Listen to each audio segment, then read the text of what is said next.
नमस्कार दोस्तों, विष्णु पुराण में आपका बहुत बहुत स्वागत है। आज हम विष्णु पुराण के द्वितीय अंश के प्रथम अध्याय को शुरू करते हैं। प्रियव्रत के वंश का वर्णन। श्री मैत्रेय जी बोले, हे भगवान, हे गुरु, मैंने जगत की सृष्टि के विषय में आपसे जो कुछ पूछा था वह सब आपने मुझसे भली प्रकार कह दिया। हे मुनि श्रेष्ठ, जगत की सृष्टि संबंधी आपने जो यह प्रथम अंश कहा है उसकी एक बात मैं और सुनना चाहता हूँ। स्वयंभू मनु के जो प्रियव्रत और उत्तानपाद दो पुत्र थे, उनमें से उत्तानपाद के पुत्र ध्रुव के विषय में तो आपने कहा, किंतु हे द्विज, आपने प्रियव्रत की संतान के विषय में कुछ भी नहीं कहा, अतः मैं उसका वर्णन सुनना चाहता हूँ। सो आप प्रसन्नतापूर्वक कहिए। श्री पराशर जी बोले, प्रियव्रत ने कर्दम जी की पुत्री से विवाह किया था। उससे उनके सम्राट और कुक्षी नाम की 2 कन्याएं तथा 10 पुत्र हुए। प्रियव्रत के पुत्र बड़े बुद्धिमान, बलवान, विनय संपन्न और अपने माता पिता के अत्यंत प्रिय कहे जाते हैं। उनके नाम सुनो। वे आग्नेत्र, अग्निबाहु, वपुस्मान, द्युतिमान, मेधा, मेधातिथि, भव्य, सवन और पुत्र थे, तथा 10वां यथार्थनामा ज्योतिष्मान था। वे प्रियव्रत के पुत्र अपने बल पराक्रम के कारण विख्यात थे। उनमें महाभाग, मेधा, अग्निबाहु और पुत्र, ये 3 योगपरायण तथा अपने पूर्व जन्म का वृतांत जानने वाले थे।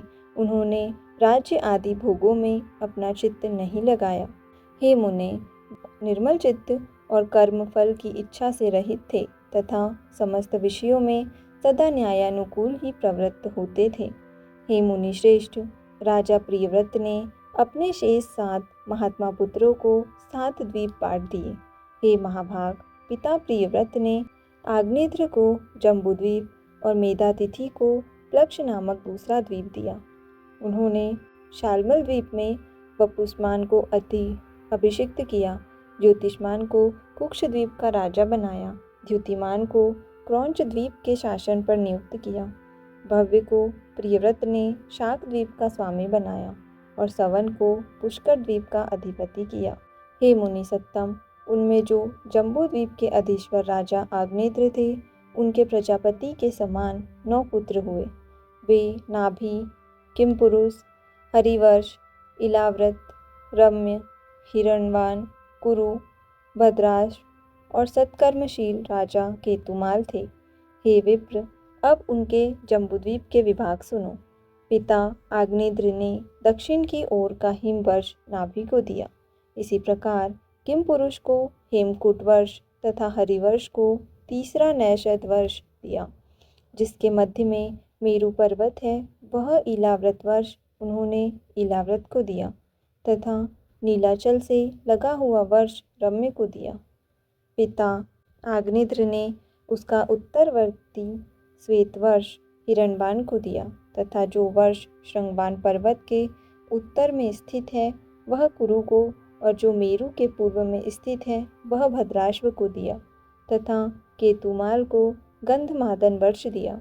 इस प्रकार राजा आग्नेत्र ने अपने पुत्रों को ये वर्ष दिए।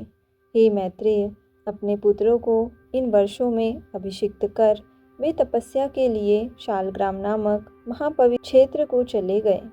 हे महामुने, किमपुरुष आदि जो 8 वर्ष है, उनमें सुख की बहुलता है और बिना यत्न के स्वभाव से ही समस्त भोग सिद्धियां प्राप्त हो जाती है। उनमें किसी प्रकार के विपर्यय तथा जरा मृत्यु आदि का कोई भय नहीं होता और न धर्म, अधर्म अथवा उत्तम, अधम और मध्यम आदि का ही भेद है। उन 8 वर्षों में कभी कोई युग परिवर्तन भी नहीं होता। महात्मा नाभि का हिम नामक वर्ष था। उनके मेरु देवी से अतिशय क्रांतिमान ऋषभ नामक पुत्र हुआ। ऋषभ जी से भरत का जन्म हुआ और जो उनके 100 पुत्रों में सबसे बड़े थे, महाभाग पृथ्वीपति ऋषभदेव जी धर्म पूर्वक राज्य शासन तथा विविध यज्ञों का अनुष्ठान करने के अनंतर अपने वीर पुत्र भरत को राज्याधिकार सौंपकर तपस्या के लिए पुल्हाश्रम को चले गए। महाराज ऋषभ ने वहाँ भी वानप्रस्थ आश्रम की विधि से रहते हुए निश्चयपूर्वक तपस्या की तथा नियमानुकूल यज्ञानुष्ठान किए। वे तपस्या के कारण सूखकर अत्यंत कृश हो गए और उनके शरीर की शिराएं दिखाई देने लगी। अंत में अपने मुख में एक पत्थर की बटिया रखकर उन्होंने नग्नावस्था में महाप्रस्थान किया। पिता ऋषभदेव जी ने वन जाते समय अपना राज्य भरत जी को दिया था, अतः तब से यह इस लोक में भारतवर्ष नाम से प्रसिद्ध हुआ। भरत जी के सुमति नामक परम धार्मिक पुत्र हुआ। पिता भरत ने यज्ञानुष्ठान पूर्वक यथेच्छ राज्य सुख भोग कर उसे सुमति को सौंप दिया।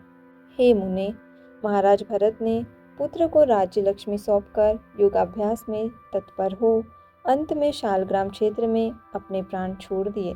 फिर इन्होंने योगियों के पवित्र कुल में ब्राह्मण रूप से जन्म लिया। हे मैत्रेय, इनका वह चरित्र मैं तुमसे फिर कहूँगा। तदनंतर सुमति के वीर्य से इंद्रद्युम्न का जन्म हुआ। उससे परमेष्ठी और परमेष्ठी का पुत्र प्रतिहार हुआ। प्रतिहार के प्रतिहर्ता नाम से विख्यात पुत्र उत्पन्न हुआ तथा प्रतिहर्ता का पुत्र भव, भव का उद्गीत और उद्गीत का पुत्र अति समर्थ प्रस्ताव हुआ। प्रस्ताव का प्रथु, प्रथु का नक्त और नक्त का पुत्र गय हुआ। गय के नर और उसके विराट नामक पुत्र हुआ। उसका पुत्र महावीर्य था। उससे धीमान का जन्म हुआ तथा धीमान का पुत्र महांत और उसका पुत्र मनस्यु हुआ। मनस्यु का पुत्र त्वष्टा, त्वष्टा का विरज और विरज का पुत्र रज हुआ। हे मुने, रज के पुत्र शतजित 100 पुत्र उत्पन्न हुए। उनमें विश्वक ज्योति प्रधान था। उन 100 पुत्रों से यहाँ की प्रजा बहुत बढ़ गई। तब उन्होंने इस भारतवर्ष को 9 विभागों से विभूषित किया।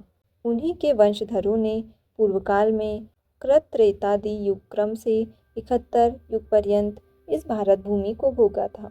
हे मुने, यही इस वाराह कल्प में सबसे पहले मनवंतराधि स्वयंभू मनु का वंश है, जिसने उस समय इस संपूर्ण संसार को व्याप्त किया हुआ था। यहाँ विष्णु पुराण के द्वितीय अंश के पहले अध्याय का समापन होता है। आज के लिए इतना ही। धन्यवाद।